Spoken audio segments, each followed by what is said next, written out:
We're gonna make the mushroom and Gruyere grilled cheese. We have Ravioli cheese, fresh chopped rosemary, fresh cracked pepper, just a little bit of lemon zest, white truffle oil, salt and Aleppo pepper, a couple twists of black pepper.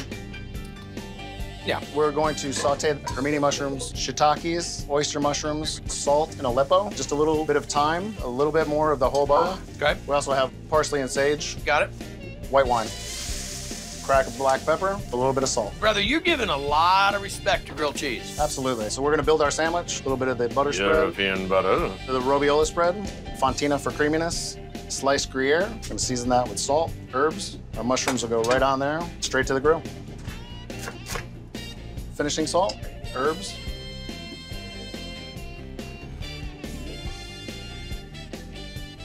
Well,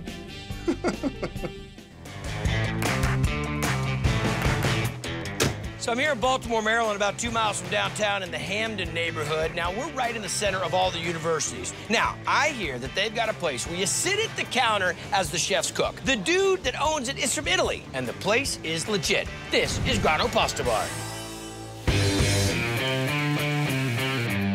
Bene alla vodka. People come here for the pasta because it is homemade. We get to watch people cook before our eyes. There you go, beautiful lady. Once you find out it's here, then it's hard to go anywhere else. But blink, and you might miss it. At only 400 square feet, this joint's been making room for just one thing since Naples-born chef Gino Troia opened in '08. This is an Italian pasta restaurant. Pasta is the foundation, no pizza. The homemade pasta, you can tell it's fresh, it has just been made. Is the pasta tender? Truffle.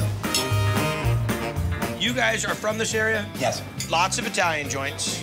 How many of these kind of places you can sit here and watch everybody cook? Not a whole lot. Everything just comes together in an atmosphere that's pleasant. Ravioli ai funghi. Ravioli with a cream sauce and wild mushrooms and sprinkles of truffles on top. You're gonna put a little truffle on top of it. It's okay, have a heavy hand. Buon appetito. It's rich, it's light, it's earthy. That's outrageous. I mean, you hand make everything. The pasta, the filling. Delicious dish. Thank you. Outrageous. It just almost melts in your mouth. When you taste it, the mushrooms and the natural flavors come through. This is my Aunt Patty and my Uncle Ray. So break it down. I've never had anything so good in my life. It's so delicious. It's really tender, very flavorful. A place like this, good food, what more could you ask for? It's the bomb. See, and you wondered where I came up with all the lingo? The best restaurant in town. Old school, real deal. This is the kind of place that everybody wishes they had in their town. What a great job. Thank you. So here I am in Chicago to check out a joint where they're putting a little Asian spin on some all-American classics. This is Bop and Grill. What are we gonna make, brother? Truffle Duxelle for the umami burger. It's a braised mushroom dish. We're gonna start off with pork fat. A lot of pork fat in Korean cooking? No, just I think in my cooking. Butter. Onions. Just wet this out. Get it kind of translucent. Salt and pepper. Garlic. Dude. We're just cooking the garlic until it kind of gets cooked through. So this is like umami to the 5th power. Once you taste it, we'll see. I don't even need burger with this. I could have the Duxelle and... With some rice. Yeah. And then we're gonna add the bonito flakes. Dried fish flakes. Something, of course, you'd expect to find in a burger joint. Gives a little bit of smokiness. Of course it does. Anchovy dashi. Rich. Minced portobello mushrooms. Wow. Salt and pepper. You let this cook down 15, 20 minutes. Drizzle it with some truffle oil. And that's all she wrote? That's it, right there. Dude, that's a lot of time and energy for one of the burgers. A little oil, 80-20 Angus. And salt and pepper. You're not short on the seasoning, I'll tell you that much. No. And flip. Gotta go for the smash. Little season again. Right. Building crust. Right. We're gonna butter our brioche bun. And then flip. Nice. Look at all that crust. That is in the realm of umami. Now we're gonna start building. Truffle Duxelle. Dude. A little smoked bacon, minced, and smoked Gouda. And then cover it, let it melt, get it toasted. Okay. Very nice. Togarashi mayo. Please. All right. A little bit of sun-dried tomato confit. Yep. Okay. We're gonna warm it up here. Dude, you have got some technique here. We're gonna put the burger on. Okay.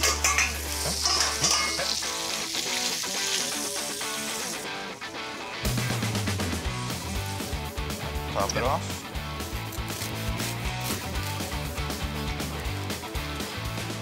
Look at that. This burger should definitely deliver the flavors of umami. Wow. Truffle Lobster Mac and Cheese. We're gonna take our whole fresh Florida lobster. We're gonna let it cook for a few minutes. And we're gonna add our celery, carrots, and onions. A little garlic. Cracked black pepper. Our brandy. Gotta add my water. Okay. Now, how long is this gonna sit here? About 2.5 hours. Awesome. Strain it. Get our frying pan hot. Some of our reduced stock. Ready to add our heavy cream. Let that reduce a bit. We're gonna add a little roux to thicken it up. Then we have a combination Asiago, Fontina, Parmesan, mozzarella, a little smoked provolone in there. Fold in our lobster, our house-made cavatelli. There's a ton of cheese in there. And house-made truffle breadcrumbs. And then we're gonna throw it in the salamander, toast off the breadcrumbs, and then we're ready to serve. We're ready to go. Okay. Look at that. Nicely done. I'm about 8 blocks south of the famous Wrigley Field on Sheffield Avenue. Now, this is the avenue where everybody stands when someone hits a home run and they run them for the ball. But we're not here to talk about baseball. We're not even here to talk about Chicago dogs. We're here to talk about burgers that are right on. This is DMK Burger Bar. Head chef Michael Cornick is cranking out real deal burgers and homemade sides like a truffle aioli or the fries. Let's get this going. Truffle aioli. A couple of egg yolks and get this emulsion running with just a little bit of the lemon juice. And then we're gonna start with virgin olive oil. So how often are you doing the... Well, we do a big batch once every 3 days. By hand? Yeah, but we've got a lot of guys. Now we're gonna add the white truffle oil. You'll smell it as soon as it hits the bowl. Look good? That's pretty close. A little salt. Yep. Add pepper. Some lemon in that. Yeah, a little bit. Aioli's done. Time to do the fries. Give me the rundown. We're gonna start with some Idaho russet potatoes, and we're having them well aged by our vendor. Interesting. We're looking for a potato that's been aged, 3 or 4 months at least. Because we know when we don't have that, we end up getting fries that cook too fast, brown up too fast, because you're burning the sugars, and the fry's not really cooked, and it doesn't work. We put them in a French fry cutter, 3/8 inch cut. We wash them, then we drain them. So 3 different fryers. We're blanching them in beef fat. Down at 250, and how long will they go? They'll go about 4 minutes or so. The fries are blanched. Let them hang out on the tray. And then they're finished in beef fat. 3 minutes or so. But you got to be delicate with them, because when they're this soft, they can break into a lot of little pieces. And no sitting there stirring them with tongs. Right. Take them until they're nice and golden brown. And then as soon as they go in the bowl while they're still a little bit wet, we want to season them up with salt, pepper, a little bit of Parmesan cheese. I like it. A little bit of parsley for color. And they go on a large plate and serve with the truffle cream. Crunchy, exterior, tender, such a richness. More importantly to me than anything, skin on. See, I like pepper on my fries too. The aioli, nice, it melts right into the fries. I mean, real deal, man, real deal.